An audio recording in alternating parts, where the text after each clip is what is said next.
Vasudevaya. Om Namo Bhagavate Vasudevaya. Om Namo Bhagavate Vasudevaya. Srimad Bhagavatam, 10th Canto, Chapter 10, Deliverance of the Yamala Arjuna Trees, Text 8. 10. kapitola Vysvobození Jamala Arjunových stromů, sloka. Translation.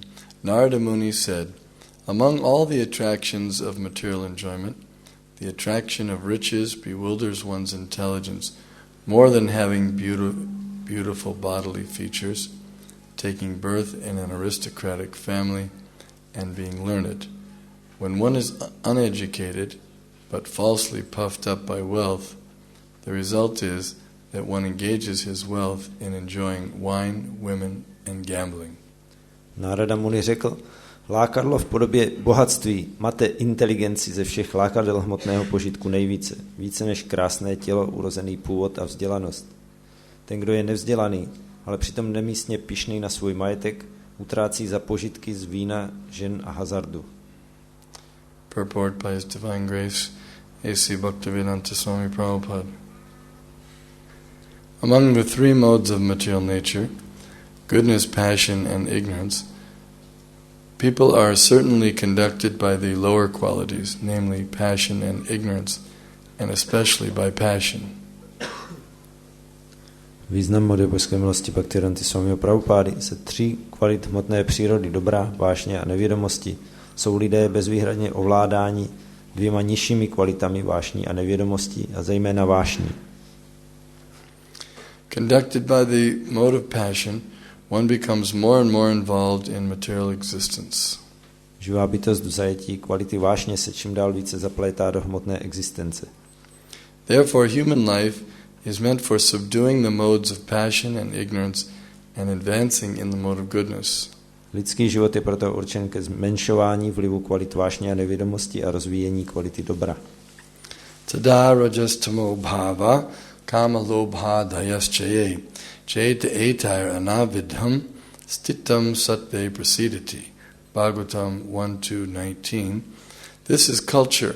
One must subdue the modes of passion and ignorance. To byl citát z Bhagavatamu 1.2.19. To je skutečná kultura. Člověk musí přemoci kvality vášně a nevědomosti. In the mode of passion, when one is falsely proud of wealth, one engages his wealth only for three things, namely wine, women, and gambling. Ten, kdo je pod vlivem vášně nemístně pyšný na své bohatství, investuje pouze do tří věcí: vína, žen a hazardu. We can actually see, especially in this age, that those who have unnecessary riches simply try to enjoy these three things. Zvláště v současném věku můžeme pozorovat, že ti, kdo mají nadbytečné jmění, se jen snaží užívat si těchto tří věcí. In Western civilization, these three things are very prominent because of an unnecessary increase of wealth. V západní civilizaci jsou kvůli nadbytečnému nárůstu majetku tyto tři požitky velmi rozšířené. Narada Muni considered all this in the case of Manigriva and Nalakuvara because he found in them so much pride in the wealth of their father Kuvera. Na to všechno Narada Muni myslel v případě Manigrivy a Nalakuvary, protože v nich odhalil příliš velkou pýchu na bohatství jejich otce Kuvéry. Shri Narada uvacha nahyanyo jushato joshan buddhi brahmsho rajo gunaha Shimadad abhijata dir yatra tri stri jutam asava. So we see this term buddhi brahmsho also in the Bhagavad Gita, where one's intelligence is lost. Tenhle pojem buddhi brahmsho taky najdeme v Bhagavad Gita, když je něčí inteligence ztracená. Or here it's explained that the intelligence is attracted to material things. Nebo tady je to vysvětleno, že inteligence je přitahována hmotnými věcmi. What type of things? Jushata joshan. Enjoying things very attractive in the material world. A jakými věcmi, Čušata Jošian, těmi, které jsou v hmotném světě velice přitažlivé. And that means different varieties of eating, sleeping, mating and defense. To znamená různé způsoby jídla, spánku, styku s opačným pohlavím a obrany. These things are natural to all living entities. To jsou věci pro všechny živé bytosti přirozené. Every living entity eats and sleeps, etc. Každá živá bytost jí a spí a tak dále. Nothing so extraordinary. Na tom není nic moc neobyčejného. They do it in a natural way. Oni to dělají přirozeným způsobem. It's even organized that certain seasons are the mating season. Dokonce mají různá období páření. And that only when the female is ready to be impregnated and to produce offspring does she attract the male. A ta samice přitahuje samce, pokud jenom je připravená na to, aby mohla být oplodněná a splodit potomstvo. But can this be turned down slightly? It's feeding back.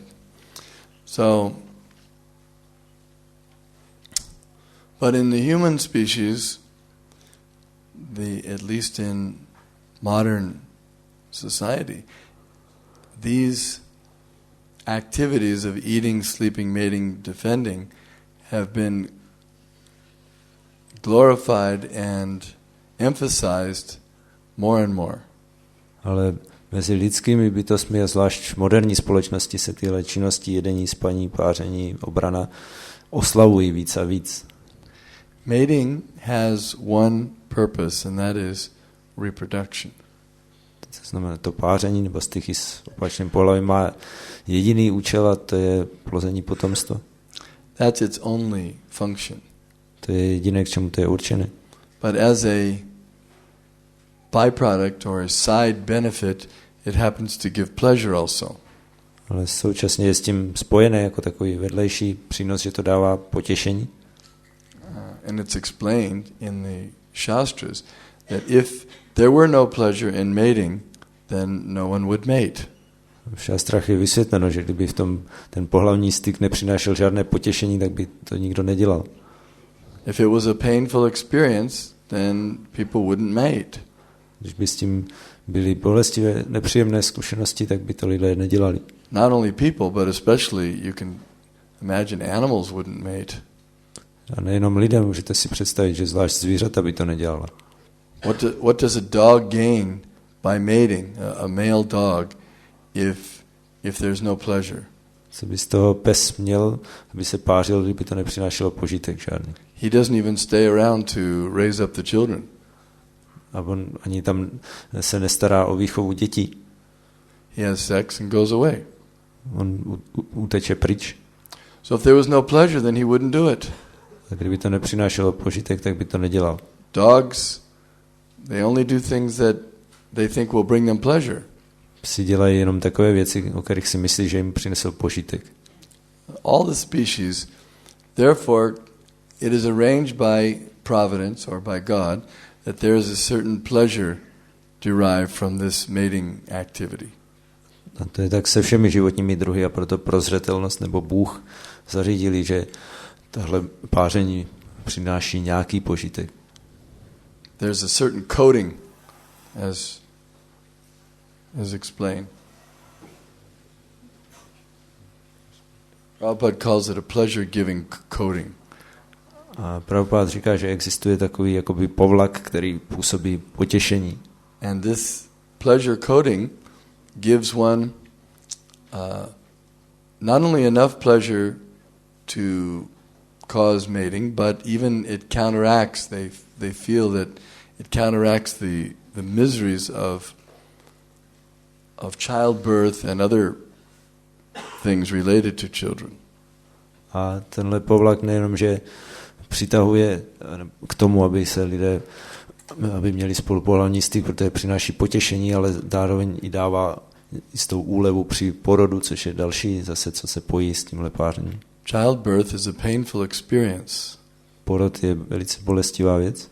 And after experiencing it, a woman, she swears to everyone, she says, I'll never do this again.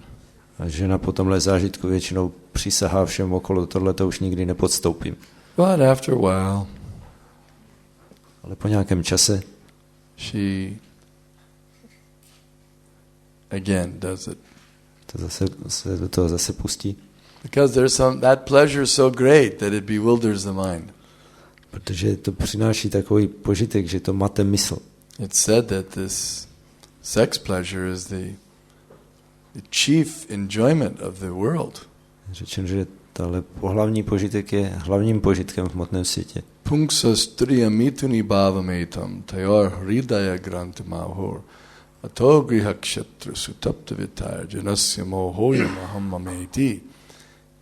It begins from this sex attraction, males and females. Všechno začíná tady u toho, jak se přitahují navzájem muži a ženy. And then their hearts become bound up together. A potom jsou spoutána jejich srdce dohromady. I cannot live without you. Bez tebe nemůžu žít. I'll love you till the 12th of never. Já tě budu milovat až na věčnost. Yes. Till eternity. Yes, till eternity. And my life, without you, my life is, I cannot live. A prostě bez tebe nemůžu žít. Probably he could live without her. Možná by bez ní mohl žít. And probably she could live without him. A ona by asi taky by mohla žít, ona bez něj. But Cupid, Madan, Cupid makes it seem that they cannot live without each other. Ale Amor, neboli Madan, způsobuje, že to vypadá, jako kdyby bez sebe navzájem nemohli žít.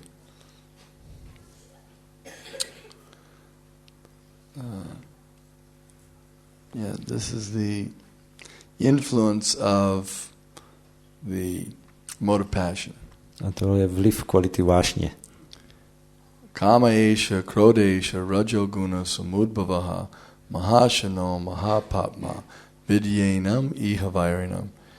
This mode of passion produces kama, lust, and in contact with this energy, one engages in all kinds of sinful activities. Tahle kvalita vášně vytváří kámu neboli chtíče a ve styku s tím, že se člověk dopouští spousty hříšných činností. To get this pleasure. Aby získal ten požitek. Someone may say, well, what's wrong? This pleasure is something that is God-given. Někdo může říct, no a co je na tom špatného? Tenhle požitek dal Bůh. If it's given by God, why should we deny that? Když to dává Bůh, tak proč bychom si to měli upírat? And in Krishna consciousness, we don't deny it. A my ve vědomí Krishny to plně nepopíráme. Krishna says, Dharma virudho bhuteshu kamosmi paratarshva. He says that sex life, according to religious principles, I am. That is myself. Krishna říká v Bhagavad Gita, že pohlavní styk podle náboženských zásad, to jsem já sám. That means that it's as pure as Krishna. To znamená, že je to stejně čisté jako Krishna. It is natural and it is desirable. Je to přirozené a žádoucí. But as they say, the operating word here is dharma, according to dharma, religious principles. Ale to důležité slovo tady je dharma podle náboženských zásad. If we leave out dharma, then the whole thing becomes animal life. Pokud z toho vypustíme dharmu, tak se z toho stává zvířecí život. Dharma hina pashubi samanam. Ahar nidra bhayamaitanangcha. All the pashus and the animals and the humans, they engage in these four things: eating, sleeping, mating, and defending. Všechna zvířata pašují, lidské bytosti dělají tyhle 4 věci, jedení, spaní, páření, obranu.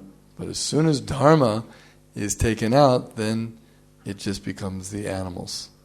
Ale jakmile v tom lidé nemají zahrnutou dharmu, tak se stávají zvířaty. Actually, it becomes even lower than animals, because animals have no sin. They cannot commit any sins. Dokonce jsou pak ještě nižší než zvířata, protože zvířata nemůžou páchat hříchy. Because they're ignorant. Ty jsou nevědomá. If a dog walks across the street against a red light, the policeman doesn't arrest him and give him a citation. Když přichází pes někde na červenou, tak ho policista nechytí a nedá mu pokutu. If a dog walks into someone's yard and steals something and runs away, they don't press charges against the dog. Že když pes něco ukradne někomu na dvorku, tak na něj nepodají žalobu. Even a child, a human child, very small child, if the child walks against the red light, he's not given a citation, he's not arrested. Dokonce i malé dítě, když přichází na červenou, tak prostě ho nezadrží. Or if the child steals something, there's no charges in court. Nebo když malé dítě něco ukradne, tak potom nejsou u soudu nějaké z toho následky. Because the child has no intelligence. Protože dítě nemá inteligenci. He cannot understand what is right and wrong. Neví, co je dobré, co je špatné. But human adults, they have the ability to understand. Ale dospělí lidé mají tu schopnost tohle chápat. Therefore they're responsible. Proto jsou zodpovědní. And the advantage of the knowledge is that they can end the cycle of birth and death. A výhoda tohle poznání je, že lidé mohou ukončit koloběh rození a smrti. If they utilize their knowledge properly, they won't have to suffer ever again. Když správně to poznání využijí, tak nebudou muset už nikdy trpět. So think about that. No more suffering due to cold or heat or anxiety. Takže se nad tím zamyslete, už žádné utrpení od zimy nebo horka nebo or fear. Úzkosti, strachu. No more suffering ever on any account. Žádné utrpení z žádného důvodu. You could say that this is the ultimate sense gratification. Tak bychom mohli říct, že to je ten nejvyšší smyslový požitek. What could be more gratifying to the senses than to not have to worry about too much cold, too much heat, fear, anxiety? Co může líp uspokojovat smysly, než když se nemusíme obávat strachu a úzkosti nebo zimy a tepla. To always be in a state of bliss. Když jsme pořád blažení. Someone could say, and they would be correct, that you're the most sensuous people. Někdo by mohl říct, a měl by pravdu, že vy jste ty nejsmyslnější lidé. You're so sensuous that you want to remove all suffering. Jste tak smyslní, že chcete odstranit veškeré utrpení. You don't want any impediments to your enjoyment. Nechcete, aby vám cokoliv bránilo v požitku. Sex life, for example, you get some enjoyment, but how often can you have sex? Jako při pohlavním styku máte nějaký požitek, ale jako můžete mít často. You can't have sex 24 hours a day. To nemůžete mít 24 hodin denně. If someone tried to do that, I'm sure there's some people who have tried to do that. Já jsem si jistý, že někdo už se o to pokoušel. But even the modern doctors don't recommend that. Ale ani moderní lékaři by tohle nedoporučili. They recommend have as much as possible. Oni doporučují, co nejvíc je to možné. But they'll also agree that if you try to have 24 hours a continual orgasm, that's too much. Ale oni taky souhlasí, pokud byste chtěli mít orgasmus 24 hodin denně, takže to už je moc. They'll also admit that you'll probably suffer some bad health because of that. Taky připouštějí, že asi by to mělo nějaký neblahý dopad na zdraví.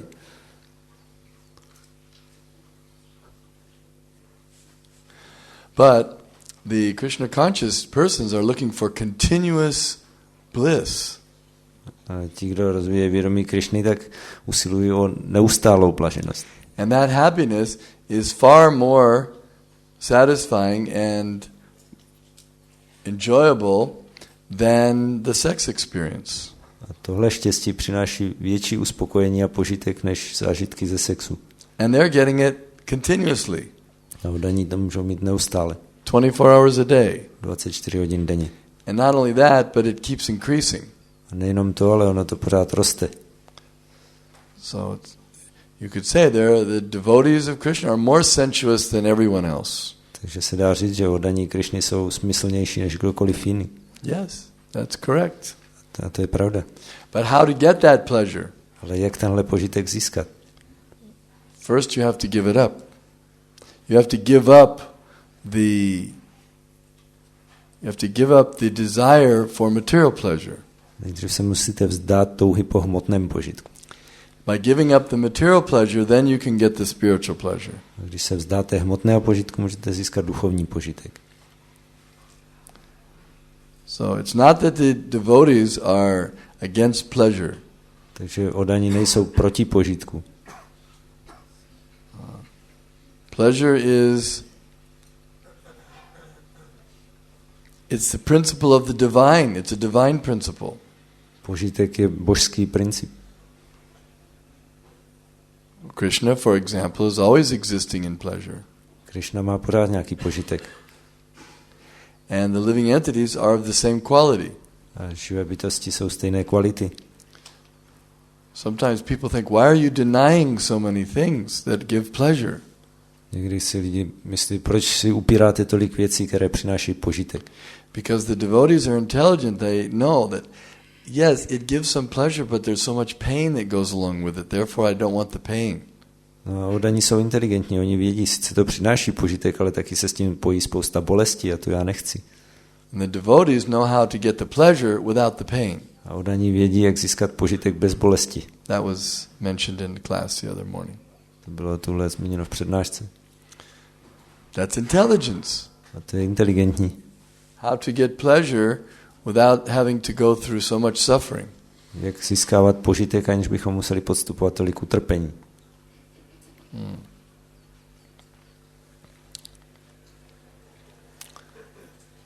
So,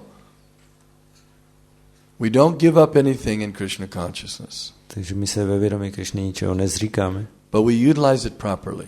ale náležitým způsobem to využíváme. When the sex function is utilized properly, then it has good value and it yields one good success and spiritual advancement. Když se pohlavní činnost využije správným způsobem, tak to má dobrou hodnotu a pomáhá to dokonce v duchovním pokroku.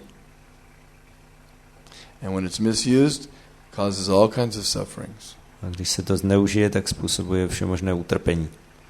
And then along with the gross sex life, there's all the subtle aspects. No a kromě hrubohmotného sexu jsou také subtilní aspekty. Shravanam, kirtanam, hearing about sex life, discussing sex topics, Naslouchání o, smaranam, remembering sex topics, naslouchání o sexu, diskutování o tom a vzpomínání na sex. Shravanam. Then prakshanam, lusty glances, Různé chtivé pohledy. Then guya bhashanam, private whispering talks, Potom šuškání někde v ústraní. and then sankalpa, he makes a firm vow to indulge in trying to get sex life. A potom sankalpa, neboli už jasné odhodlání, že chci mít sex. It becomes the purpose of his life. Stane se to smyslem jeho života. Takes a vow. I will endeavor for this all the time. Dá si takový slib, že já tohle to budu mít pořád.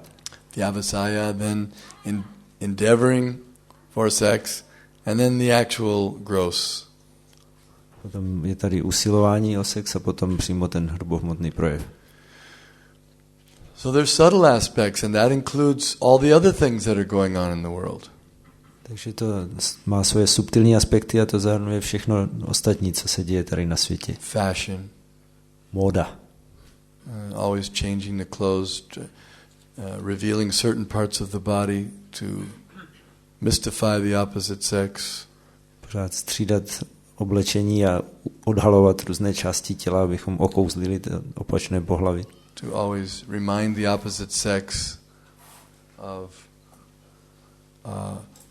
to remind the opposite partner that I'm ready for sex. Pořád připomínat tomu partnerovi, já jsem připravený nebo připravená na sex. If you're willing to pay the price, I'm ready. Pokud jsi ochotný nebo ochotná zaplatit tu cenu, tak já jsem It připravená. may not be so gross that you just say, okay, how much? It may not be like that. Možná to neprobíhá takhle hrubohmotně, tak kolik teda. Je to subtilnější. More subtle. If I have a nice car and I take the person out and spend some money for a nice meal and movie. Že vezmu dobré auto a vezmu tu partnerku někam na výšku a utratím něco za dobré jídlo a do kina. I give some hints that I might be willing to marry someone if they were, suitable. Nebo různé nějaké náznaky, že jsem ochotný eventuálně se jí oženit, pokud to bude klapat. In this way, the whole mating business is going on. Takže takhle probíhají ty styky mezi pohlavím. Going to the movies, again, what is the subject matter? Když se jde do kina, tak o čem to je? Reading the news, it's spiced up with the advertisements. Už nějaké ty zprávy úvodní jsou prošpikované různými reklamami. And eating, they like to eat foods that also stimulate this activity. A jedení lidi taky rádi jedí jídla, které podněcují takovéhle činnosti. Drinking or intoxication has the same effect. A pití omamné látky, to má stejné účinky. But by using up this, by expelling this energy, this sex fluid and sexual,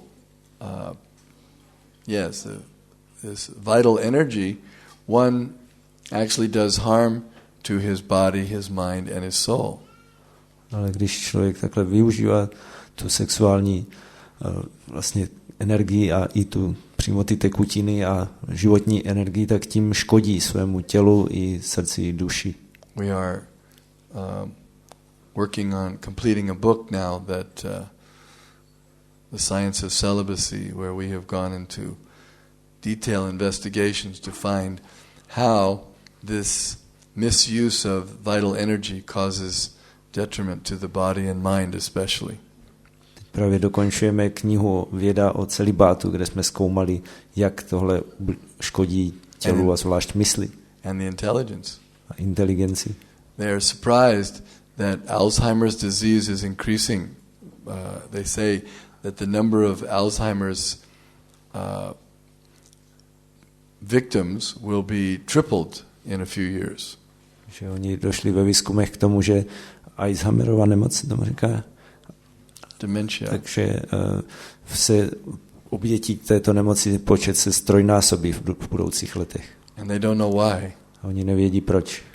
But we can point out why from the Vedas, that because when one uses up this energy, this vital energy, then it draws energy from the brain. A my můžeme na základě věd říct, že kdo využívá takhle plýtvá tou životní energii, tak to si bere energii z mozku. In the beginning of the 20th century, all the great scientists agreed on this point, that there's a great competition between the brain and the genital. Že na začátku 20. století se velcí vědci na tom shodli, že je competition, že je soutěž mezi mozkem a genitáliemi. That the semina is wanted by both of them. Že jak mozek genitálie, tak chtějí semeno. Both the brain functions well with the constituents of the semina. Že mozek dobře funguje s těmi látkami, které jsou v semeni. Therefore, the term udvareta is there in the Vedas. One who practices celibacy and brings the subtle sex energy up to the brain for nourishing. Proto Védy uvádějí termín urdhvareta, že kdo praktikuje celibát, tak tu i subtilní sexuální energii zvedá nahoru do mozku. And when that energy is lost, then the brain is drained. A když se tahle energie ztrácí, tak se mozek jakoby vysouší. And when the brain is drained, then it stops working. A potom přestává fungovat. What happens when you run a motor car without oil? Co se stane, když jedete autem bez oleje? Anyone have any experience? Máte s tím někdo zkušenost? Yes. When you run it without oil, you can do it for a while. Tak nějaký čas to můžete dělat. You can say, I don't care about this oil nonsense. A tenhle olej, o to se nebudu starat, to je hloupost. A little, one little, what do you call it? One little bottle of oil. Come on, this car, you know how expensive this car is? I spent $20,000 in this car. Nějaký tady flaštičky oleje, jako víte, kolik jsem za to auto dal? $20,000. I don't need oil in this car. Já se nemusím starat o olej. I'm a good driver also. Jsem taky dobrý šofér. And these are the best roads in Europe. A jezdím po těch nejlepších cestách v Evropě. Yeah. What do I need oil for? Tak na co potřebuju olej? So, okay, you can speak like that for a while. Tak dobře, takhle můžete nějakou chvíli mluvit. You can even boast to your friends. See, I told you we didn't need oil. Look, I've been driving for 100 miles. Můžete se jí chlubit přátelům. Vidíte, já jsem říkal, že olej nepotřebuju, už jsem s tím najel tady 200 kilometrů. Now look, 200 miles. A prostě 300 kilometrů. Now 500 miles. A 600 kilometrů. But soon you'll start smelling some sound, some smoke, some burning sensation. No, ale pak brzy jako začne být cítit něco, že se pálí. The metal is grinding. A ten kov se tam prostě drtí. And finally it won't work anymore. No a nakonec to nebude fungovat.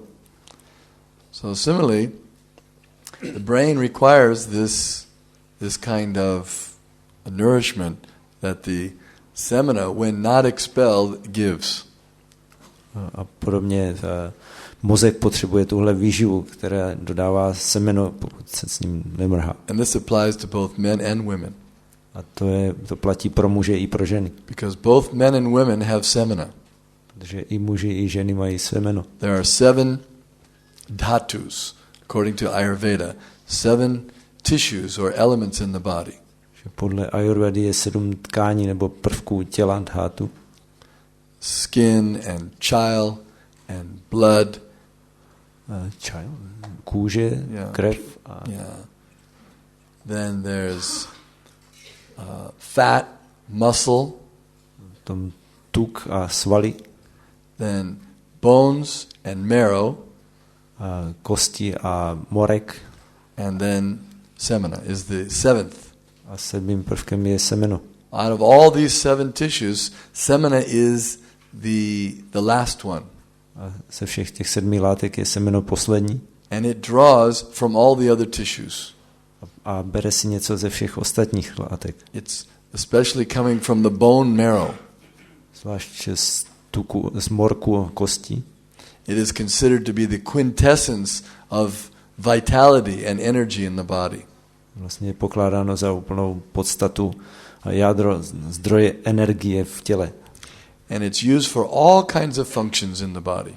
A vlastně používá se pro různé funkce těla. It's not only for reproduction requires the finest, the most purified cells of the body. A rozmnožování potřebuje ty nejjemnější buňky z těla.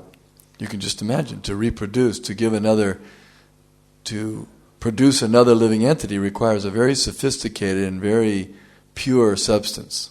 Si můžete představit, že splodit další bytost, další tělo, tak k tomu je potřeba velice čistá, jemná látka. But it also, this semina is meant for nourishing the brain And the nervous system depends on it. The spinal cord, the fluid that goes through the spinal cord is also coming from the same substance. Ale zároveň semeno také vyživuje mozek a ta tekutina, která protéká páteří míchou, tak tam je také potřeba stejná látka. That's why these venereal diseases that come from sex life, they also attack the spinal cord, spinal meningitis and gonorrhea, they attack. Proto pohlavní nemoci ochromují páteř a způsobují nemoci s tím spojené. Also, the semena, it regulates the different glands, the secretion glands. Semeno také usměrňuje různé vyměšovací žlázy. So, to summarize, when this fluid is once it's spent, it's lost. Abychom to shrnuli, jakmile se tahle tekutina nějakým způsobem promrhá, tak je ztracena. And one cannot get it back again. A člověk už to nezíská zpátky. It is said that it takes, according to the modern science, or not modern science, but the 20th century scientists, they say that it takes 40 drops of blood to produce 1 drop of semena. Vědci 20. století říkali, že ze 40 kapek krve se vytvoří 1 kapka semene. According to Ayurveda, 80 drops. Podle Ayurvedy je to 80 kapek. You can just see what happens when one is having sex. He's wasting so much good blood. Můžete vidět, co se děje, když člověk má sex, že ztrácí tolik krve. That's why they're compared to the camel. Proto jsou takový lidé přirovnávání k velbloudovi. Camel eats thorns, he chews on the thorns and cuts his tongue, and then there's blood, and he likes the taste, so he keeps chewing the thorns and drinking his blood. Že velbloud rád žvíká bodlák trní, kterému rozpíchá jazyk a z toho teče krev, která mu chutná, takže on to potom žere ještě víc, aby toho měl víc. So day and night, the modern culture is simply bleeding. Takže moderní kultura ve dne v noci jenom krvácí. Giving their blood. Že lidé dávají svou krev. But they don't realize that they're also losing their brain. A oni si neuvědomují, že tím taky ztrácejí mozek. So at a certain point, the brain, because it's not nourished properly, the nerve cells and all the different aspects, they don't function anymore. Takže v jednu chvíli, když mozek nedostává správnou výživu, tak všechny ty buňky přestanou fungovat. Person can't remember anything. Člověk si najednou nespomíná na nic. The brain doesn't work anymore. Mozek nefunguje. Can't even add up numbers, 2 and 2. They can't even add them up anymore. Najednou už ani neumí se číst, kolik je 2 a 2. They can't remember who they are, their name, or who their family members are. A nespomínají si, jak se jmenují a kdo jsou jejich příbuzní. If you trace it back, you'll find out why. A když takhle budete pátrat, tak zjistíte proč.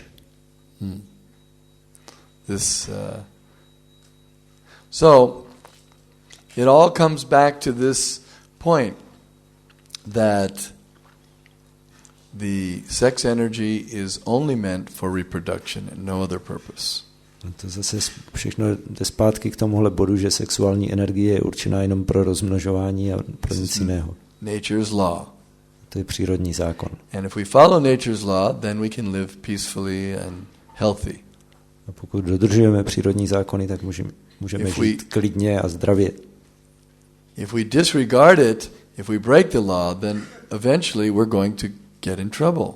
A když na ně nedbáme a porušujeme tyhle zákony, tak se nakonec dostaneme do potíží. And here, Narad Muni, being so kind, he wanted to teach these boys a lesson, these young men, but at the same time, being so merciful, he wanted to give them a chance. Because they were not ordinary souls to be born in the family of Kuvera. Obviously they had performed a lot of pious activities. A tady Narada Muni ve své laskavosti chtěl dát těm 2 chlapcům nejenom po naučení, ale tak jim dát dobrou příležitost, protože to nebyly obyčejné duše, museli udělat hodně zbožných činností, aby se narodili jako synové kuvéry.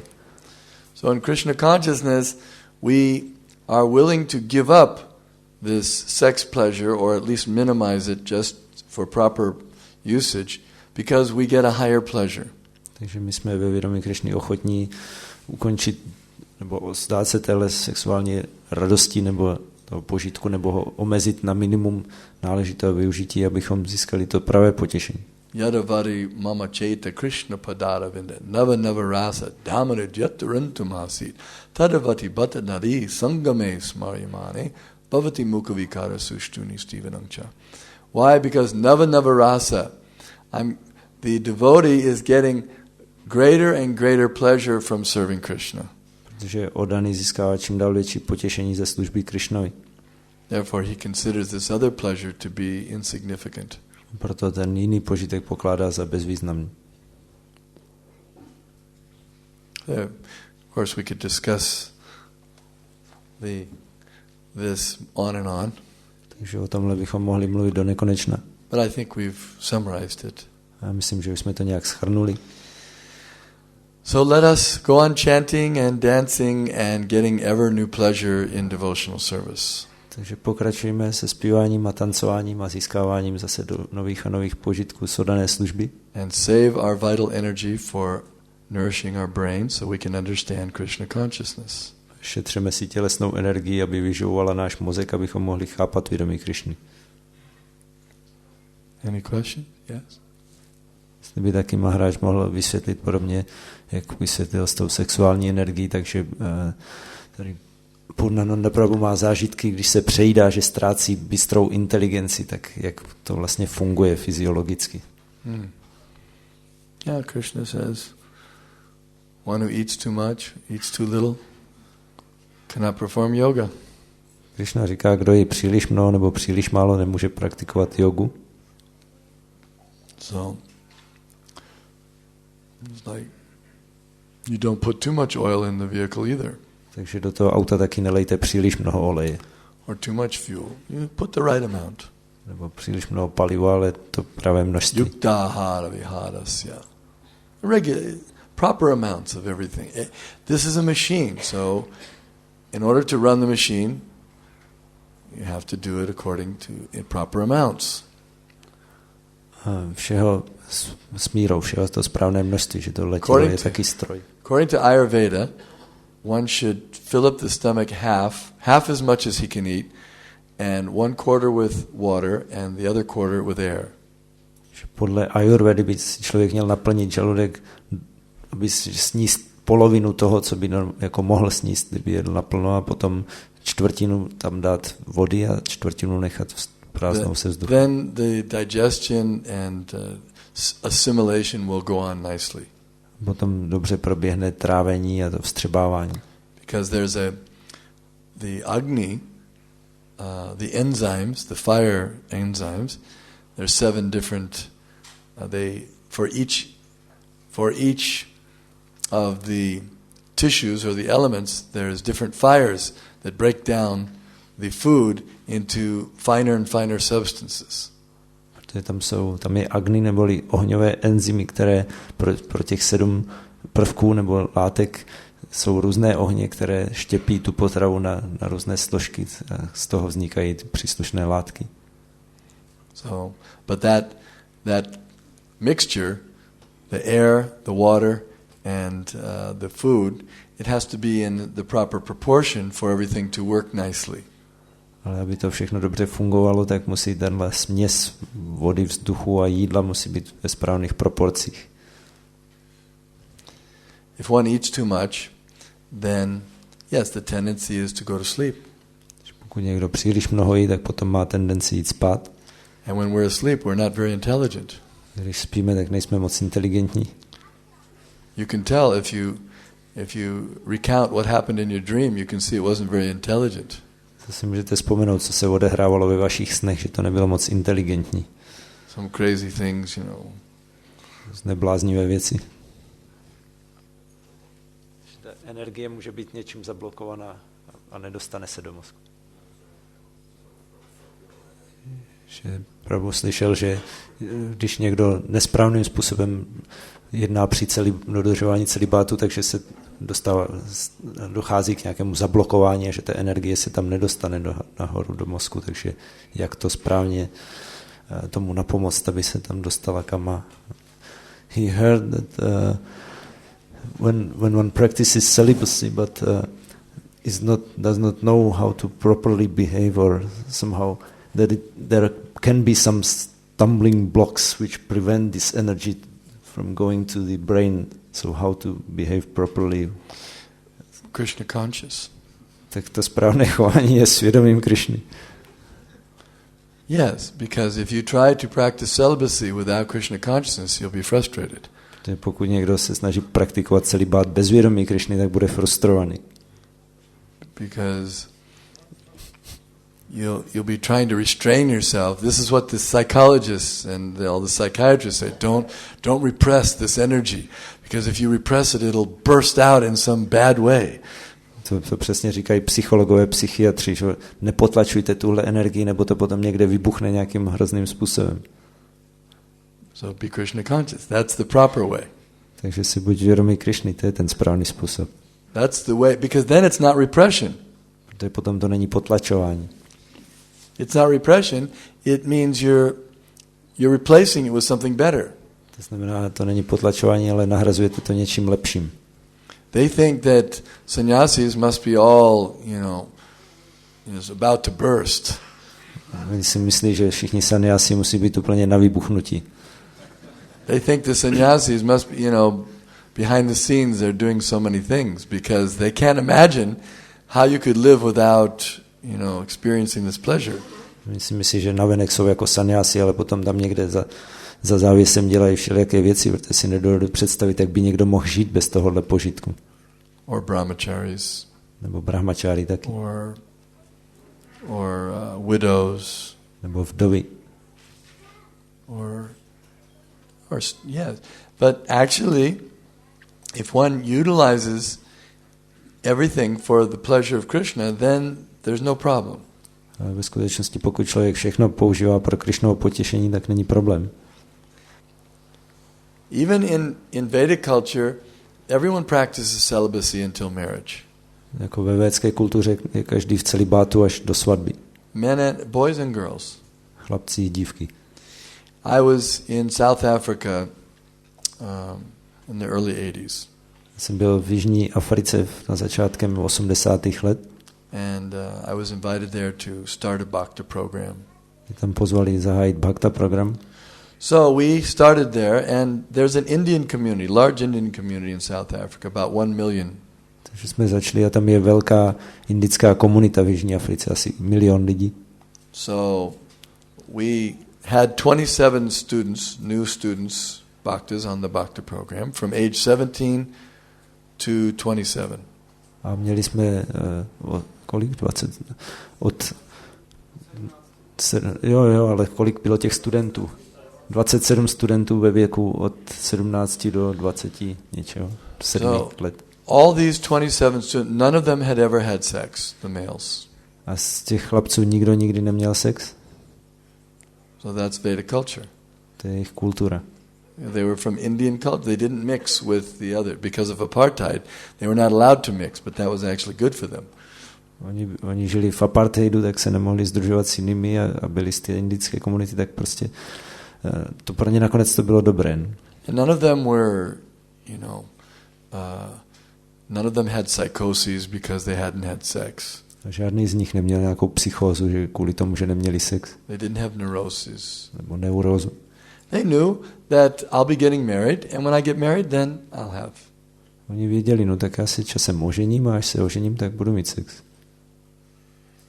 Men, according to Vedic culture, reach their full maturity at 25. Muži podle védské kultury dosahují zralosti ve věku 25. So if they if they don't waste their vital fluid and then they get married and have child at 25, it will certainly be a male child, very strong. Takže když nemrhají svou životní tekutinu a potom mají dítě v 25, tak to bude určitě chlapec hodně silný. Because because the males are expending so much of their vital fluid, therefore more and more females are being born. Ale protože muži promarňují tolik své životní tekutiny víc a víc, tak se rodí víc a víc děvčat. The science is that whichever secretion the male or female is greater, that will determine what sex the child is. Že věda říká, že podle toho, čí výměšky jsou silnější, jestli mužské nebo ženské, tak to rozhodne, jakého pohlaví bude to dítě. And because the males are wasting their semen so much, it's being thinned out. Their semina is reducing in its potency, therefore more females. Protože muži mrhají svým semenem, tak ztrácí svou sílu a proto se rodí víc holčiček. Jako jeden člověk, když se uspokojí. Nebo like Prabhupada mentions in Bhagavatam how wasting semen is a sinful activity. Does he mean that sex indulgence for sense gratification, even if when one does it by oneself? Yeah, it's all wasting. Takže tohle všechno je pro marňování, pro mrhání. It's all illicit sex, yeah. To všechno je nedovolený sex. Můžeš česky taky? Česky taky mluvíš. Ale já jsem nerozuměl.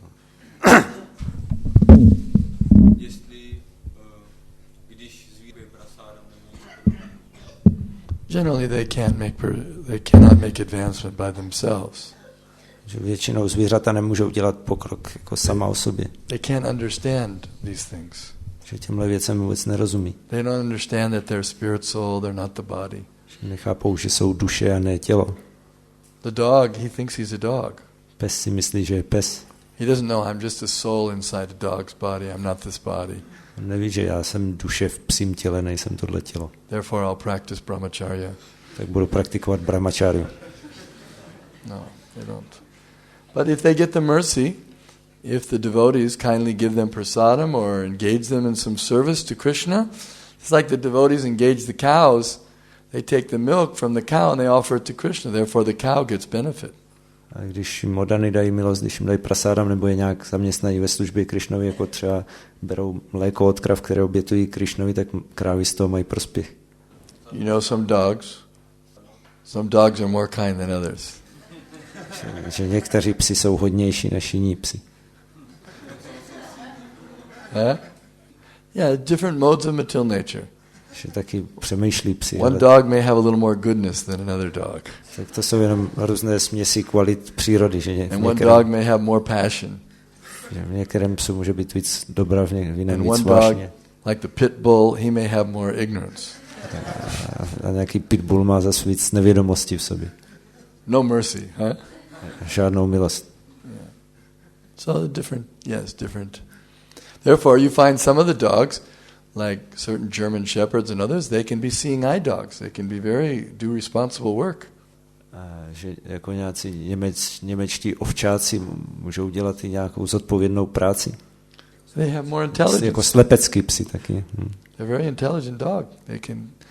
They can practically act, protect the human, walk through the lights, and so many things. Že jsou ve skutečnosti inteligentní ti psi a chrání člověka při přecházení přes ulici a takových věcí. But he still can't understand his spirit soul.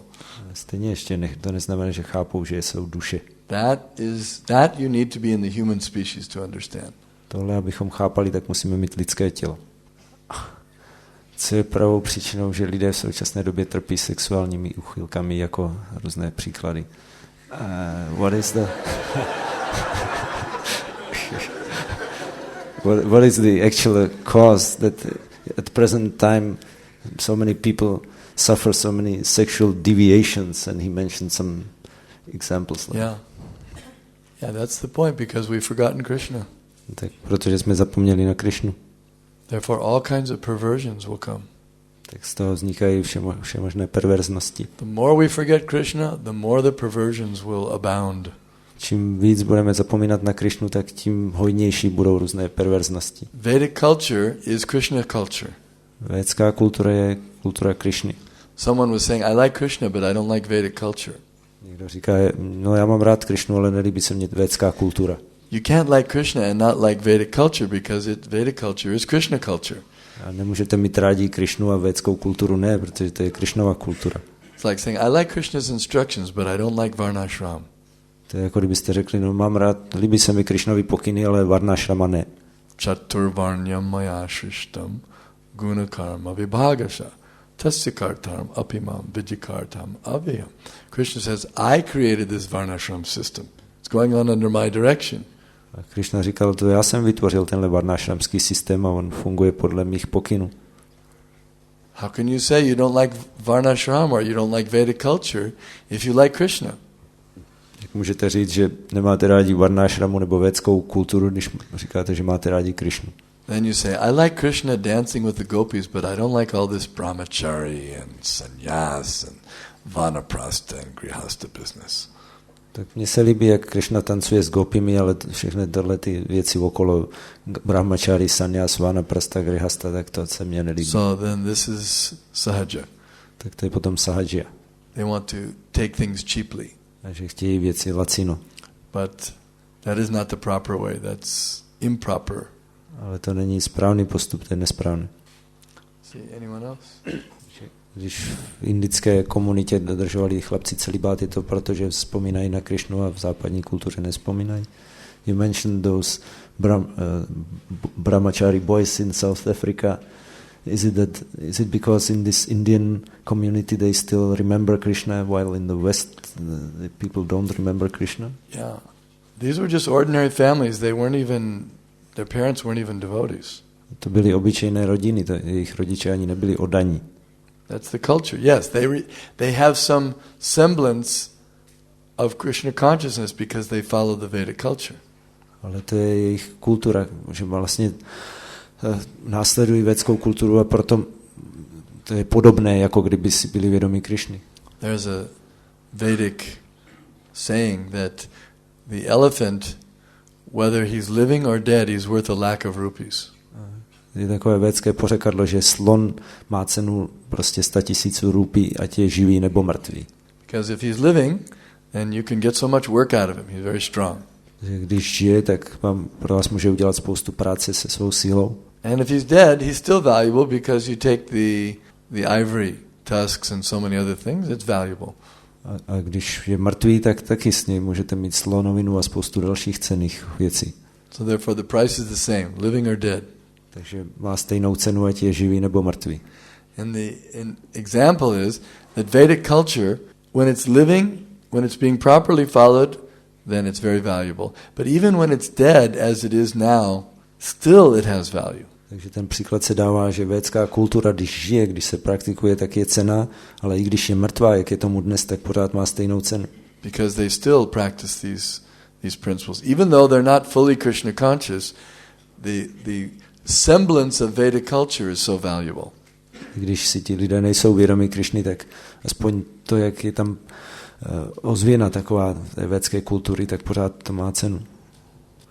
Že lidi zvenčí se ptají, jak to dokážeme ovládat během spánku, aby nedocházela k úbytku energie životní. That people from outside are asking, when you are practicing celibacy, how are you able to control it during the night when you are dreaming and sleeping so that you don't lose this vital energy? It begins with a diet, tongue. Tak začíná to u jazyka stravou. Tongue, belly and genital are in a straight line. Že jazyk, břicho a genitálie jsou v jedné přímce. So one has to be careful about not eating too many rich foods or too much. Takže člověk musí být opatrný, aby nejedl příliš mnoho bohatých jídel. And also the mind during the day should not be engaged in sexual thoughts and activities. A taky mysl během dne by neměla uvažovat o sexu.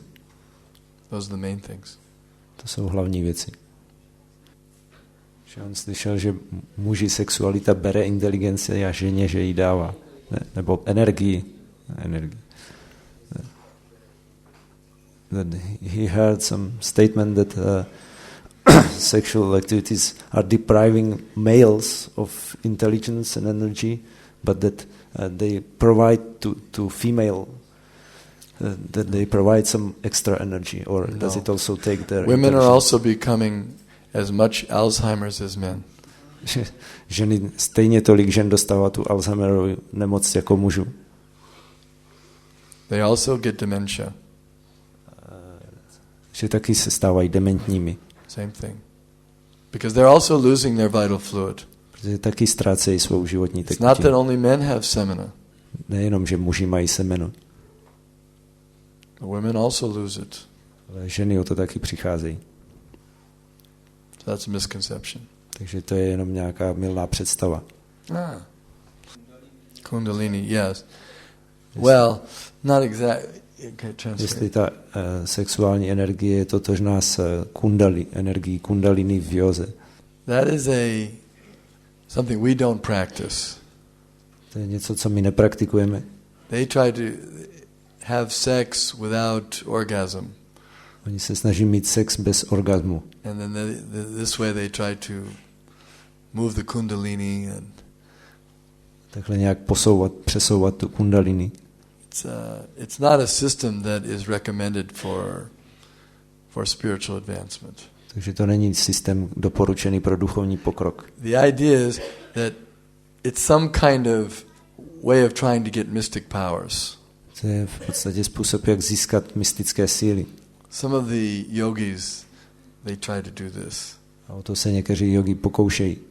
But if they fail, then Prabhupada said that about one of these, this Rajneesh. He tried to do that yoga, but he failed, and then he became basically a sex monger. A když se jim to pak nepodaří, Prabhupada říkal o tom Rajneeshovi, že se o to pokoušel, ale nepodařilo se mu to, tak prostě se stal prostě náruživým sexuálním maniakem. If they're successful, they may be able to channel some mystic powers. Že pokud se jim to podaří, tak jsou schopni nějak usměrňovat nebo napojit se na nějaké mystické síly. But if they're unsuccessful, look what happens. A když jsou neúspěšní, tak můžete vidět, co se děje. He died in a shameful way. Tak on umřel dost jako ostudným způsobem. And all of his followers are dying in shameful ways also. A všichni jeho následovníci taky umírají takovým ostudným způsobem. Thank you very much. Srimad Bhagavatam ki jai. Danavir Maharaj ki